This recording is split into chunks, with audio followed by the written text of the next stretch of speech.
Las grandes preguntas han marcado nuestras culturas.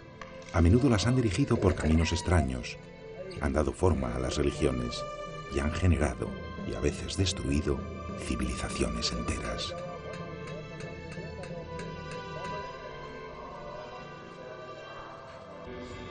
Y curiosamente, las preguntas importantes, las más grandes preguntas, aún no han sido contestadas.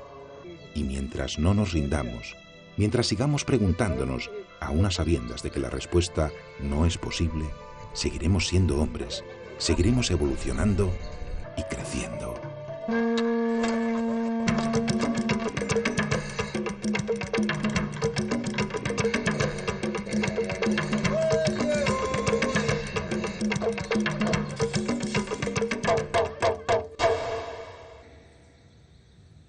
Hay muchas formas de plantear una pregunta, una misma pregunta. Y la pregunta primera es, ¿qué somos? ¿Somos un animal? ¿Nada más que un extraordinario animal? ¿O somos algo más?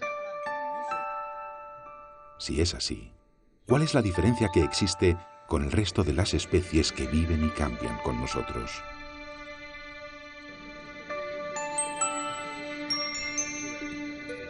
Vivimos inmersos en la realidad de un mundo tecnológico que ningún otro ser vivo ha sido capaz de crear. Pero si pretendemos que este hecho nos convierta en el super ser hacia el que se ha dirigido toda la evolución, nos equivocamos estrepitosamente. Muchos creyeron que el hombre era el destino irrenunciable al que la vida tenía que conducir después de su proceso de cambios en el tiempo, como si fuéramos el centro del universo al que todo estaba abocado. Pero no es así. Que nuestra modernidad nos lleve, por ejemplo, a comunicarnos a increíbles distancias, no es más que el fruto de una necesidad de nuestra especie.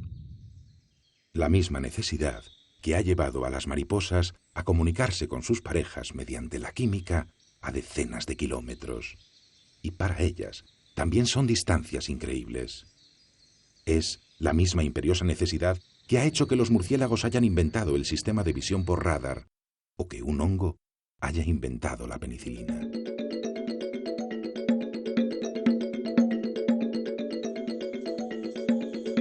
Cada invención responde tan solo a las exigencias de supervivencia de la especie que la diseña. Pero los inventos no hacen diferentes a unos de otros.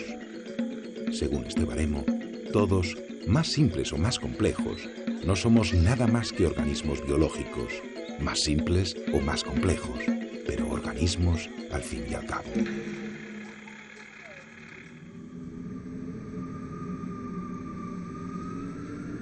A lo largo de la carrera del conocimiento humano, ha habido una serie de hitos que se plantearon como puntos clave que señalarían una línea divisoria, la barrera meridiana entre el ser humano y los demás seres vivos.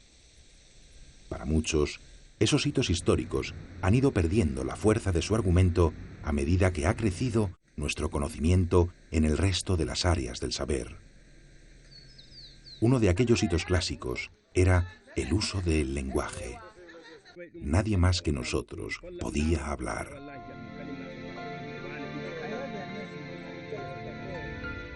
Nadie más podía preguntarse por su consciencia o su trascendencia. Somos el Homo querens, el ser que se interpela a sí mismo. La filosofía también ha tratado de definir al hombre como el Homo habilis, el ser que manipula instrumentos. Y hemos sido el Homo ludens, el que juega. Por supuesto somos el Homo orans, el que reza, pero dejando por ahora al margen la metafísica, las demás definiciones no se ajustan a nosotros tan clara y exclusivamente como pretendían.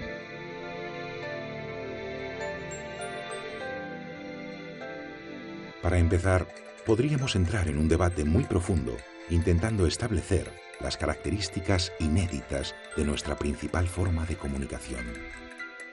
La palabra, escrita, hablada o imaginada, es sin duda el más complejo y perfecto medio de expresión de todos cuantos existen. Describe símbolos y cosas intangibles, hasta cosas que no pertenecen al mundo físico. La palabra, el verbo, es ciertamente algo especial.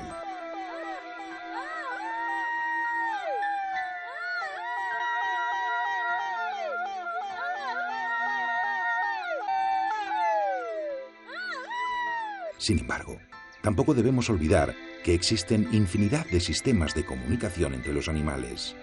Y todo son lenguajes. Primarios o sorprendentemente ricos y complejos.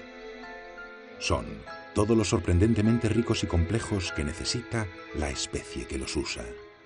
Ni un poco más, ni un poco menos. En la naturaleza, sería un claro desperdicio tener un cerebro demasiado grande, con trozos o partes que no tuvieran utilidad.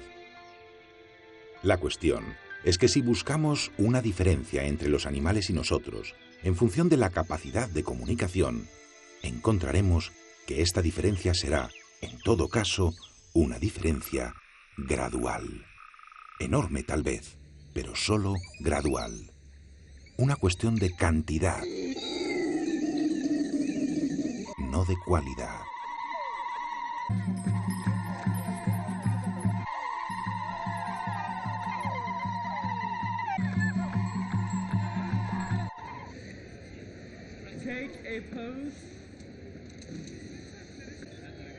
Otro parámetro planteado como hecho diferencial entre ellos y nosotros fue el uso de herramientas.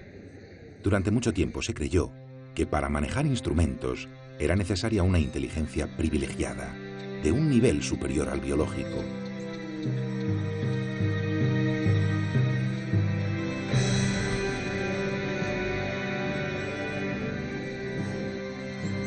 Pero aquí hemos vuelto a encontrarnos ante el mismo dilema. A medida que ha ido creciendo nuestro conocimiento sobre los demás animales, hemos observado que el uso de utensilios tampoco es un rasgo de exclusividad que nos caracterice tan solo a nosotros. Sin duda, nadie más sobre el planeta maneja mecanismos tan sofisticados como los inventados por los grandes genios de la humanidad. Es verdad, pero debemos reconocer que estamos otra vez ante un hecho que plantea distinciones meramente de grado. La distancia tecnológica que nos separa de los animales se encontraría en una progresión geométrica, incluso exponencial. Pero dado que la tecnología no nos hace más personas, tampoco nos diferencia de ellos. Y hasta entre los pequeños insectos, con estructuras neuronales muy simples, encontramos ejemplos que desmontan la teoría del Homo habilis como primer ser que se ayudó de utensilios y que establecía con ello una frontera inequívoca frente al resto de la vida.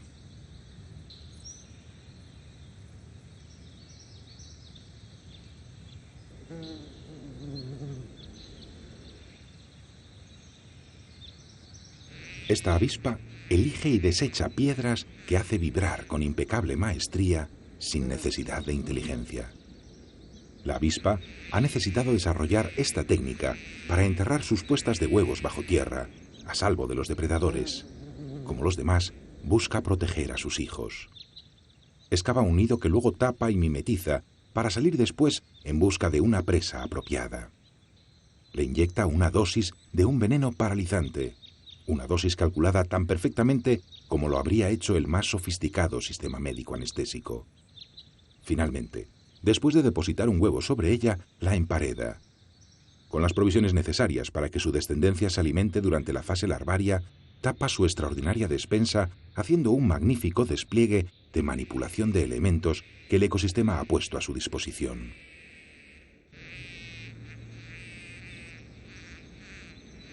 Incluso selecciona guijarros de distinta forma y dimensión para cada fase de su proyecto. La amófila da continuidad a sus genes. Su biología exigía el desarrollo de tal comportamiento. Era la única posibilidad para su especie de permanecer, de sobrevivir. No es lista. Seguramente no sabe ni por qué hace lo que hace, pero su instinto suple perfectamente su ignorancia. Y el instinto es un manual con pocos defectos. Entre la piedra del insecto y la apisonadora del ingeniero hay en efecto una vertiginosa distancia de ciencias aplicadas, pero la herramienta de la avispa y la del hombre son puntos de una misma curva tecnológica. Puntos lejanos quizá, principio y final de un eje de coordenadas, pero no más que una distancia, otra vez, gradual.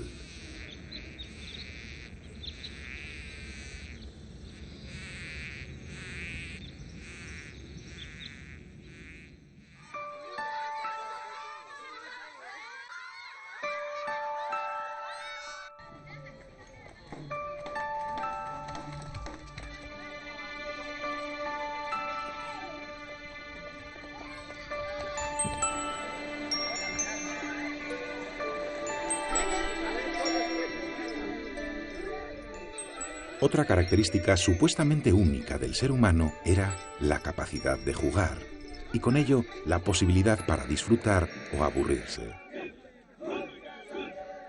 También la cualidad del Homo ludens, del ser que se divierte, fue esgrimida por la filosofía como condición exclusiva de un ser especial. Pero eso sucedió hace ya tiempo.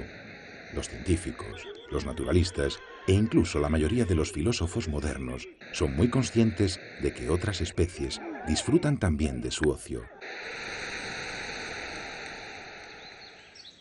De hecho, como nosotros, necesitan imperiosamente el juego como un manual de desarrollo y perfección de las habilidades, o hasta como una vía de escape para huir del estrés. No es tan difícil encontrar casos, aunque sea solo entre mamíferos, de cómo los elementos del entorno pueden usarse como herramientas para divertirse magníficamente. Esto, por ejemplo, es surf en estado puro.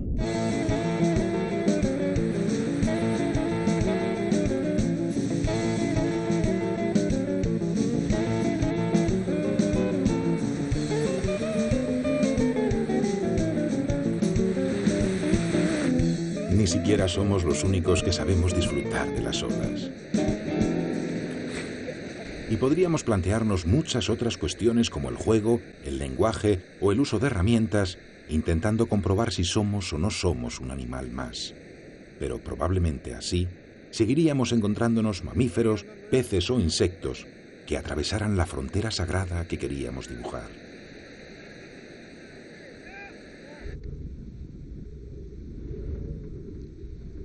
Ciertamente, el hecho que nos lleva a tener una tan firme convicción de que nosotros somos otra cosa que un salvaje es que cuando visualizamos al hombre, lo imaginamos trabajando en la Quinta Avenida, moviendo los hilos de una compleja sociedad que parece obedecer casi mágicamente a su omnipotente ordenador. No podemos dejar de pensar en nosotros mismos como en el civilizado ser tecnológico y futurista que domina la medicina, la matemática o la física y que ha sido capaz de destrozar y transformar el planeta a su medida. Pero pensemos por un instante en la otra parte de la humanidad. Una parte muy numerosa, la que aún atesora los secretos de una forma de vida más equilibrada y sostenible con el medio.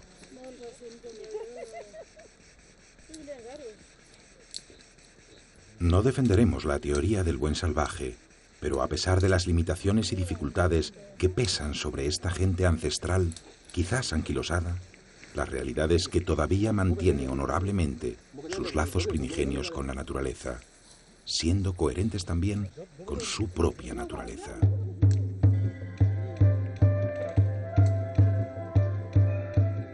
Pensemos en esta humanidad que, aunque apenas se viste, no derrocha, no destruye y respeta la vida como si su propia vida dependiera de ello. Su aspecto es más salvaje, es viejo y se sostiene en un inestable equilibrio, pero es, en todo caso, la preciosa cuna de todo lo que somos hoy. Y nadie duda ya, nadie que no quiera ser considerado un animal en el peor sentido de la palabra, que tan persona es un ciudadano de Nueva York como un aborigen de Nueva Guinea. Sin embargo, la sociedad actual ha pervertido la percepción de esta realidad, ofreciéndonos una falsa apariencia sobre nosotros mismos, precisamente por estar revestidos de una cultura a veces tan artificial.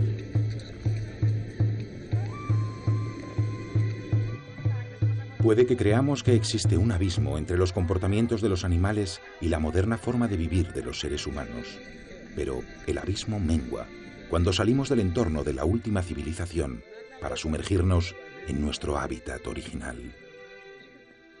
Al margen de las diferencias meramente circunstanciales que se dan entre las culturas de la Tierra, todos somos igualmente personas, con independencia de cuál sea nuestro ecosistema habitual. Lo único que ocurre es que en este, nuestras costumbres podrían parecer más próximas a las del resto de la vida.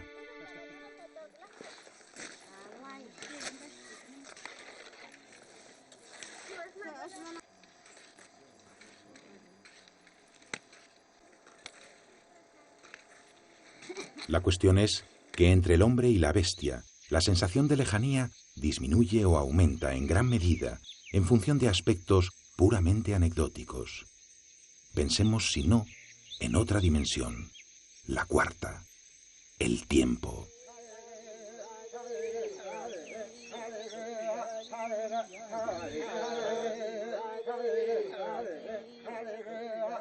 Es un hecho que un troglodita se asemeja más a un simple primate que lo que se asemeja el civilizado Homo sapiens del siglo XXI. No obstante, y aunque distanciados por cientos de miles de años, ambos homos son Homo sapiens. ¿O es que existió un hijo de un linaje especial cuyo padre era todavía un animal? Y si fue así, ¿qué pareja habría elegido ese nuevo ser para perpetuarse? ¿Una bestia? Biológicamente, somos solo un animal. E históricamente, no pudo existir una ruptura tal que diferenciara repentinamente en su esencia a una generación de la siguiente. No sería lógico pensar que una generación de animales tuviera como consecuencia una generación de personas. Fuesen como fuesen nuestros principios, cierto es que, como el resto de las especies, hemos ido adaptándonos y cambiando según los principios que dedujo Charles Darwin. Lo que somos en la actualidad es fruto de un gran trabajo evolutivo, aunque es justo reconocer que también evolucionando somos muy originales.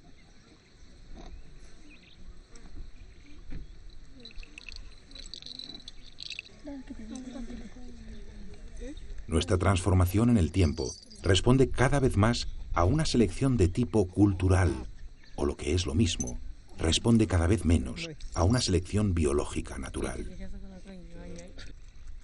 Es decir, que para nuestra especie, más que ser fuerte, alto o atractivo, cuenta mucho más el estar bien adaptado a la sociedad de cada momento.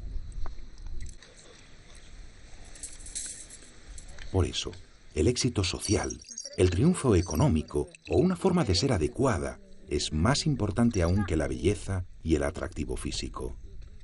La educación, el nivel académico o simplemente ir a la moda constituyen la parte más importante del atractivo sexual de nuestra especie.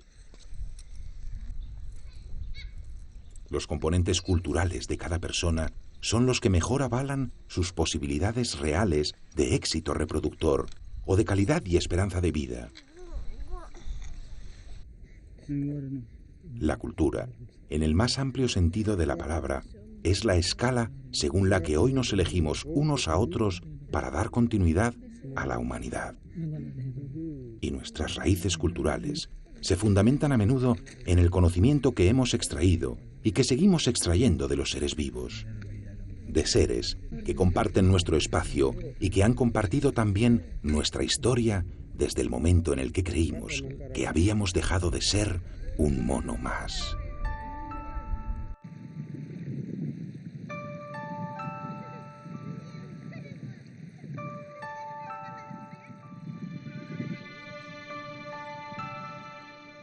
Un momento, sin duda marcado por nuestra capacidad de aprendizaje, porque la cultura, la nuestra, solo se transmite copiando.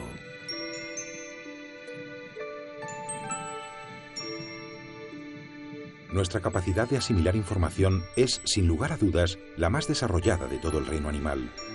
Somos los animales menos instintivos, pero a cambio nos hemos especializado en aprender, en asociar, y por tanto también en imitar.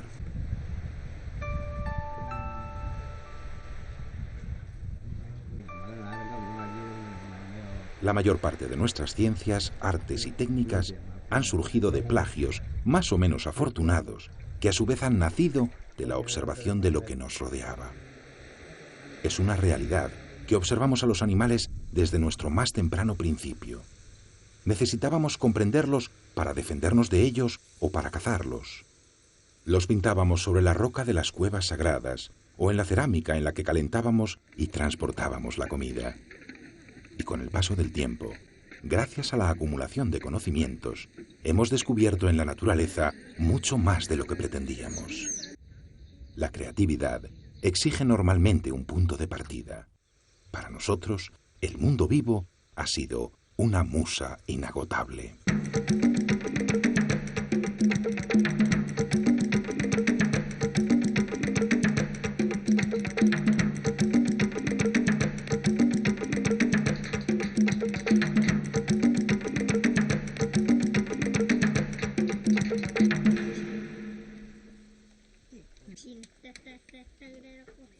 Los primitivos objetos de arcilla y barro que elaboraron nuestros antepasados han servido a los antropólogos para definir y clasificar culturas en el tiempo y el espacio.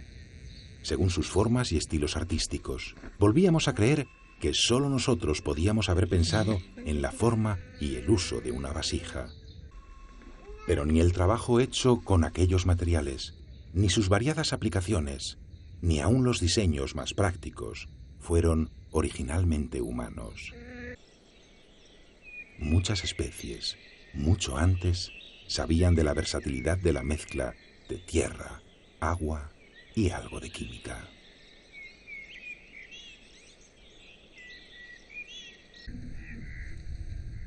Sin duda, los nidos y las técnicas de las aves o de los insectos sirvieron de inspiración a nuestros más antiguos artesanos. Pero estos descubrieron muchas posibilidades nuevas en la tierra mojada. Si al secarse y endurecerse protegía durante meses o años a las crías de los animales, era evidente que también para nosotros se convertiría en un inmejorable aislante de la temperatura, capaz a la vez de contener y conservar los alimentos protegidos de los parásitos.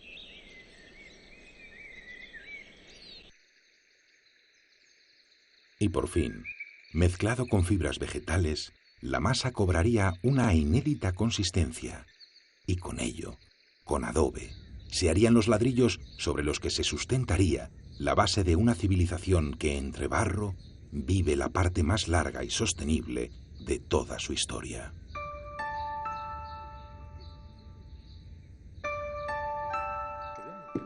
Ciudades de barro, ánforas y vajillas de barro, hasta magia de barro.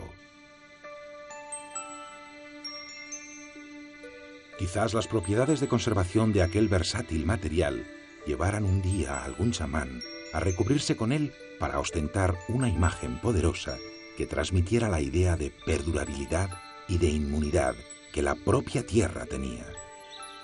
Quizá, recubiertos de barro, buscáramos alargar la vida, o quizás fuera otra vez la simple observación de la naturaleza lo que hizo que pensáramos en embadurnarnos, copiando a las bestias, obteniendo sin saberlo, como ellos, protección frente a los parásitos de la sangre y de la piel.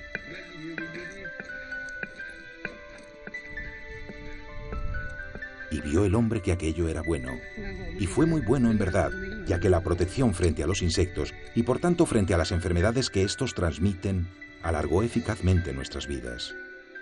Supimos aprovechar un material para construir con él, para utilizarlo como ungüento y luego para convertirlo en parte de nuestra cultura. Pero no lo descubrimos nosotros. Fueron los animales los que nos mostraron el camino.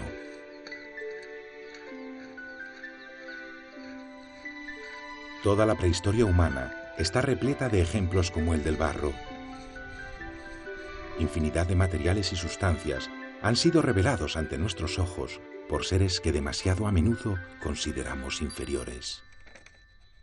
¿No será que nos hemos autoconsiderado superiores sin razón?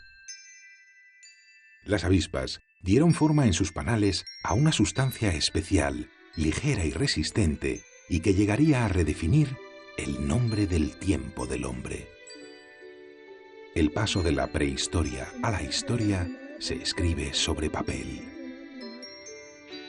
El papel de la avispa. Masticando madera y mezclándola con su saliva, aquellos insectos generaron cartón líquido, un burdo papel que moldeaban con sus mandíbulas hasta conseguir finas láminas que se secaban con rapidez y que eran perfectas para dibujar los más resistentes nichos incubadora. Los nidos de las abejas están construidos con una fórmula diferente: cera. Y entre la cera, las abejas almacenan miel. Aún tardamos algo más de tiempo en descubrir que en una colmena es casi imposible que se reproduzcan y proliferen bacterias u hongos, ya que estos superorganizados insectos saben fabricar además antibióticos para protegerse de los peligrosos enemigos microscópicos. La seda de las arañas también tiene poderes antibacterianos para servir perfectamente de despensa, aunque sus cualidades más relevantes sean la elasticidad y la resistencia.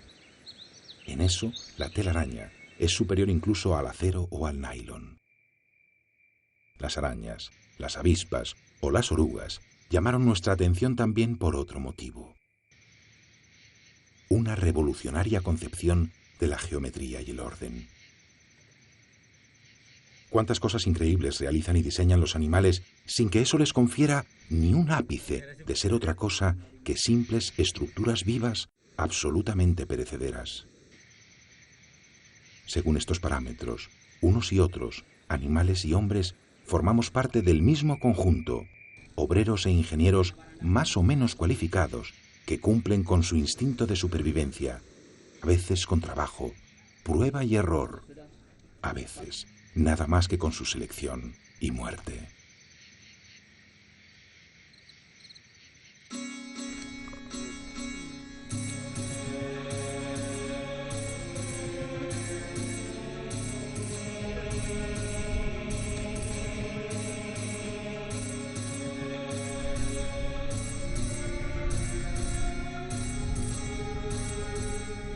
El aprendizaje que hemos succionado de la naturaleza ha dirigido impetuosamente los pasos del desarrollo de los hombres y de sus culturas. En ocasiones, han sido pasos lentos y costosos. Otras veces, hemos dado verdaderos pasos de gigante.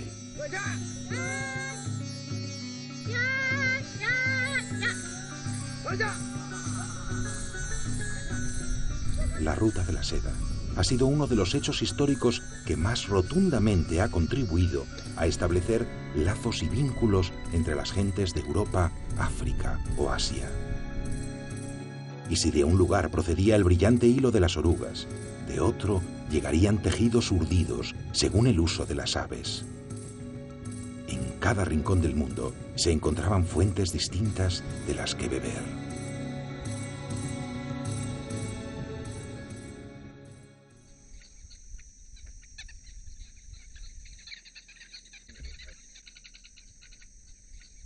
Los africanos pájaros tejedores habrían iniciado la técnica de anudar y lazar. Las oropéndolas americanas enhebraban con sus picos las más finas hebras vegetales.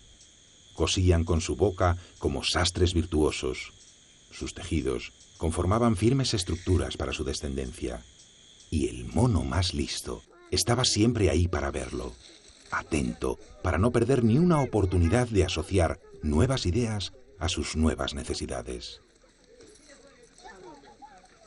De hecho, la inteligencia ha sido definida como capacidad de relación, y muchos animales poseen un evidente desarrollo intelectual. Mas la diferencia es otra vez cuestión de grados.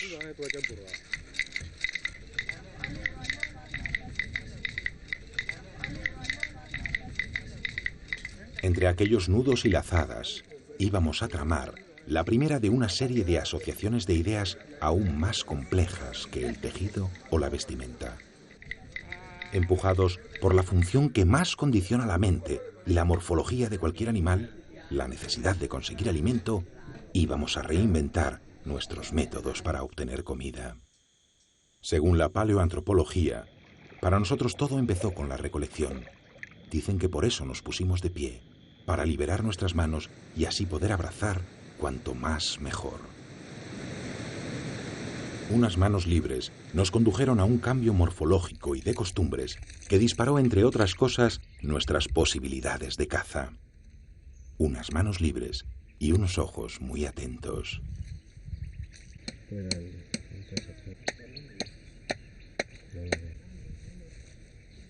No hay ningún arte que hayamos imitado y adaptado mejor de la vida salvaje que el arte de matar. Somos los maestros. Maestros que por supuesto han tenido sus maestros, pero hemos superado todos los listones. Hemos alcanzado la más alta cúspide de la pirámide de la depredación. El grado de sofisticación que adquirimos fabricando armas fue aumentando al mismo tiempo que la codicia por obtener más. De aquí al paso a luchar contra nuestros propios congéneres fue ya pequeño. Pero la guerra tampoco nos hace diferentes. Las luchas fratricidas tienen también su cruel espejo reflejado en el resto de las bestias que pueblan la tierra. Nuestras envidias y ansias de poder no se diferencian tanto de la búsqueda del éxito que naturalmente persiguen los demás seres vivos. Para algunos, las falsas motivaciones y la crueldad sádica de nuestras guerras y sus consecuencias podrían situarnos en efecto en un nivel diferente al animal. Pero para otros, el combate es un elemento más del camino evolutivo. Y si no somos más que una especie producto de la naturaleza salvaje, deberíamos asumir que el triunfo pertenece en exclusiva a los más fuertes. ¿Es el nuestro un mundo de fieras? ¿O podríamos encontrar en el centro de nuestros campos de batalla la condición que no se da entre los brutos? Quizás somos los únicos animales que, dado nuestro poder y ambición, podríamos exterminarnos completamente unos a otros si nos excediéramos en nuestra potencia destructora. Pero si por casualidad desapareciéramos todos de una vez, ¿no seguirían adelante las especies supervivientes en un nuevo principio? Entonces, ¿qué significado habría tenido nuestro efímero paso por el planeta Tierra?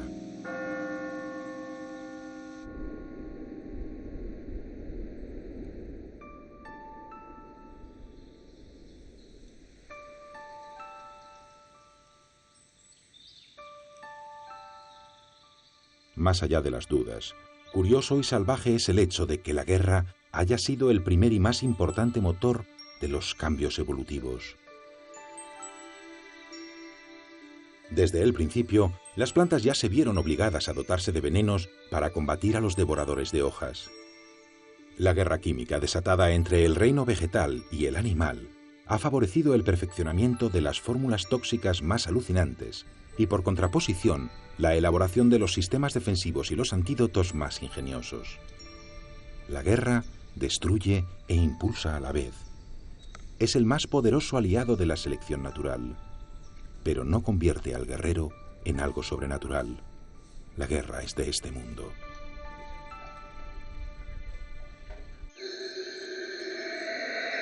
En su particular lucha contra los vegetales, estos monos descubrieron el momento secreto del ciclo en el que su árbol favorito, el guapinol, producía menos toxinas y así podían alimentarse sin peligro. Sin peligro, si eran capaces de advertir a sus hijos.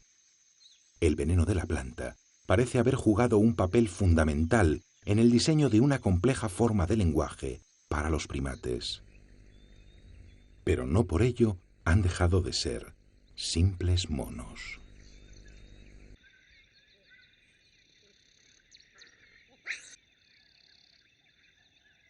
Ciertas acacias africanas han elaborado un plan estratégico para evitar que las jirafas se sacien impunemente con sus hojas.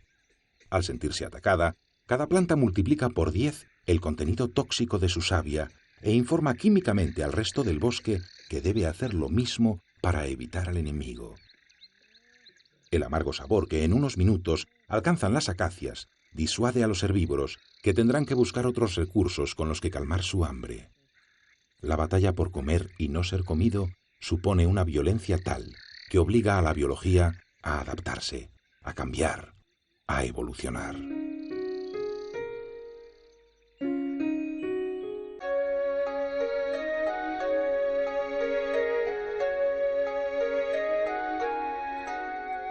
El ser humano, inmerso en la tan violenta naturaleza, ha sido testigo de cómo la lucha por la supervivencia crea nuevos modelos hábiles para competir, y ha puesto todos ellos a su servicio. Hemos sabido aprovechar los viejos venenos formulados por las plantas. Con las especias hemos protegido y salvaguardado nuestros alimentos de los parásitos. Y desde aquí, desde el conocimiento de los mecanismos defensivos y agresivos de los seres que conocíamos cada vez más íntimamente, los hemos elevado al concepto de farmacia o medicina.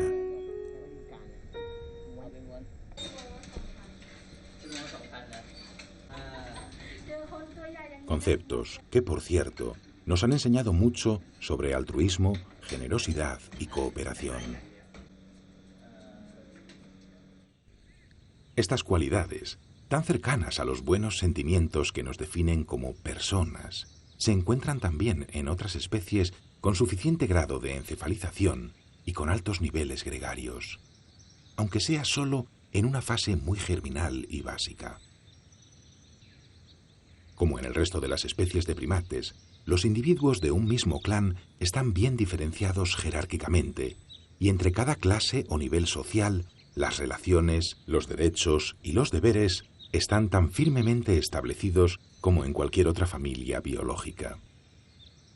Entre los babuinos se han podido observar claramente ciertos comportamientos que podrían describir el origen del altruismo y el sacrificio del individuo en bien de la comunidad.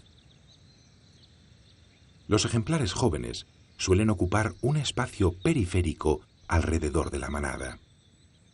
Este hábito les convierte en el blanco idóneo de los depredadores, pero al concentrar sobre ellos la atención del cazador, la desvían indirectamente de las madres, las crías o los machos con mayor experiencia. De esta forma, tanto la cultura como los genes del grupo obtienen la máxima protección. El gen egoísta solo busca la supervivencia y prescinde de lo que sea o de quien sea en aras de la continuidad. Quizá de esta forma se han ido dando los primeros pasos que conducen a las sociedades en las que el comportamiento de ser generoso, de no pensar solo en uno mismo, es un valor necesario para todos. Son comportamientos que han de ser aprendidos y por tanto enseñados, y los cromosomas han debido dejar un hueco para ello y predisponerse para, además de elegir a los más fuertes, elegir también a los buenos.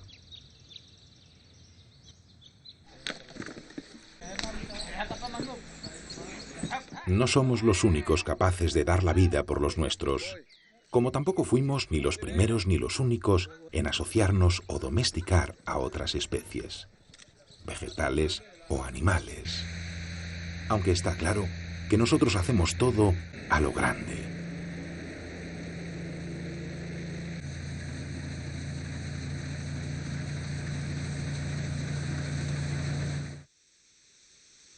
Las ventajas de cultivar grandes extensiones y de pastorear incontables especies en incontables rebaños nos han permitido crecer enormemente en número, acrecentando a la vez nuestra calidad de vida en prácticamente cualquier lugar.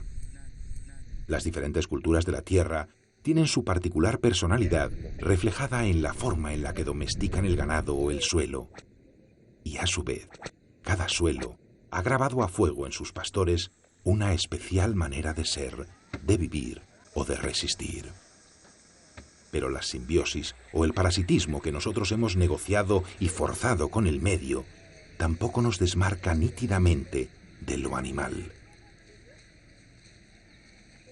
Muchas otras especies, a su manera, han solucionado también así su ecología.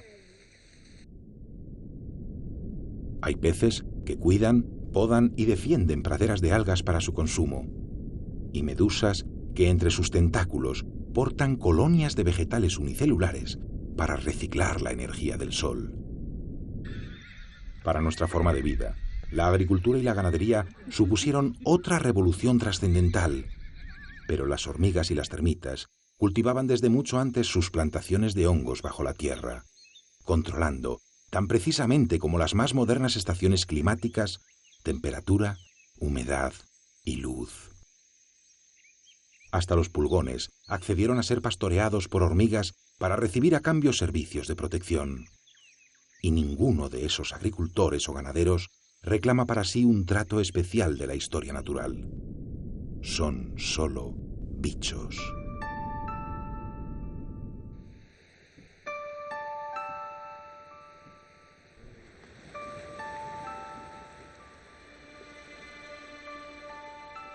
Pero después de tanto tiempo de observación y de reflexión, la extraordinaria mente humana ha procesado tal cantidad y tal calidad de información que ha llegado a sentir. A sentir cosas nuevas de forma nueva. Cosas que sepamos, ningún otro ser puede experimentar. Buscamos comprender y tocar la conciencia o el alma. Un espíritu interior quizás simplemente basado en la química, pero que ha llegado a percibir la satisfacción que se encuentra al amar y al compartir, o el dolor producido por la muerte. Notamos que en nuestro interior se esconde el deseo de discernir el mal del bien. Y hemos decidido que estos sentimientos debían ser transmitidos para que perduren en el tiempo, por lo menos hasta que se apague el sol.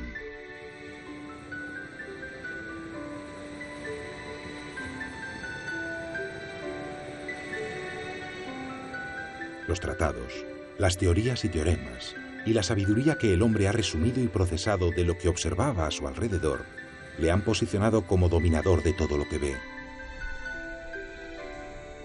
Este es quizás el gran motivo por el que deberíamos respetar esa intuición única entre los seres vivos que nos lleva a proteger el medio que habitamos. Aquí somos la especie dominante. Poco escapa a nuestro poder y control, tan solo el tiempo. Pero si queremos pervivir millones de años y expandirnos incluso por el resto del universo, aún nos queda mucho que aprender.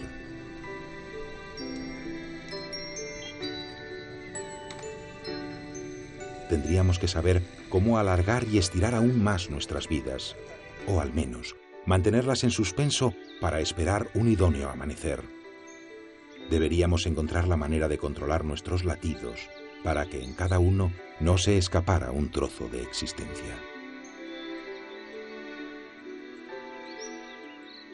A lo mejor, para conseguirlo, deberíamos mirar al origen de la vida, quizás a las bacterias, que no mueren, que solo se dividen y que probablemente llegaron a este mundo desde otro.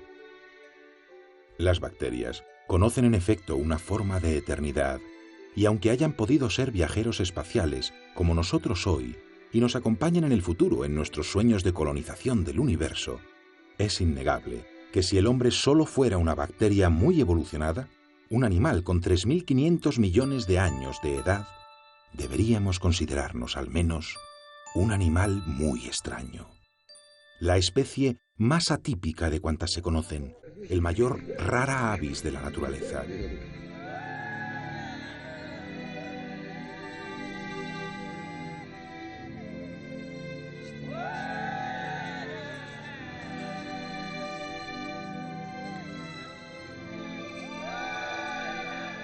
Porque es cierto que muchas especies hablan complejos y ricos lenguajes, pero solo nosotros escribimos poesía o componemos música. Porque es cierto que los animales diseñan y usan todo tipo de herramientas, pero ningún otro ha sabido utilizar y dominar el fuego sometiendo la materia al antojo de un láser.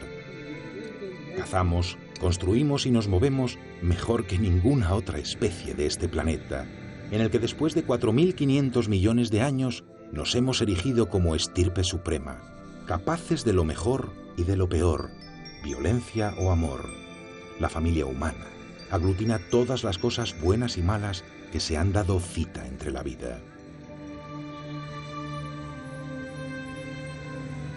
Los animales aprovechan al máximo los recursos de su entorno, pero ninguno de ellos se sabe responsable del futuro de la Tierra.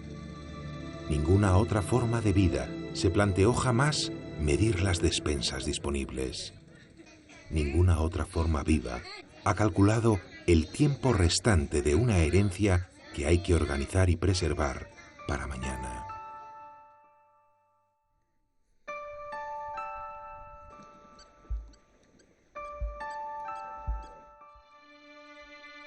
Ninguna otra se lamenta de la desaparición de sus vecinos de planeta, al mismo tiempo que los aboca al abismo de la destrucción. Con nuestra gran incoherencia hemos conquistado el mundo entero, nos hemos reproducido al máximo de las posibilidades físicas, hemos alargado nuestra longevidad por encima de las cotas más optimistas que pudieran haber soñado nuestros ancestros. Y sabemos que irremisiblemente hemos de morir.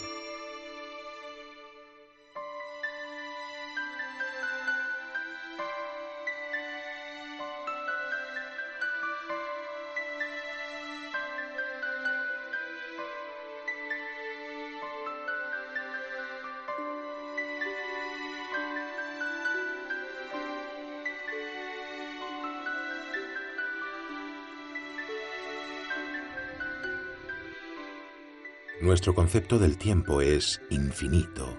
Podemos soñar con años innumerables, pero precisamente por ello tememos no solo el peligro como les ocurre a los demás animales, tememos la muerte.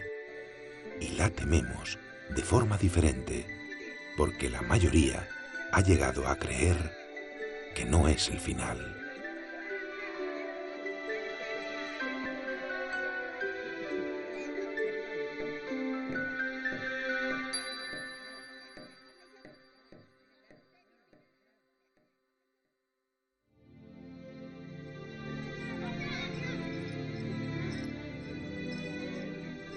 Creer. Sin duda sí existe una diferencia entre el Animal Sapiens y el Homo Sapiens. Esta ha de ser buscada en una esfera que trascienda a la biología y a la química. Nosotros somos capaces de imaginar la eternidad. Podemos actuar en un plano metafísico, quizá libres y desobedientes de un mapa cromosómico, porque la moderna ciencia de la genética sigue sin encontrar el gen específico de la esperanza.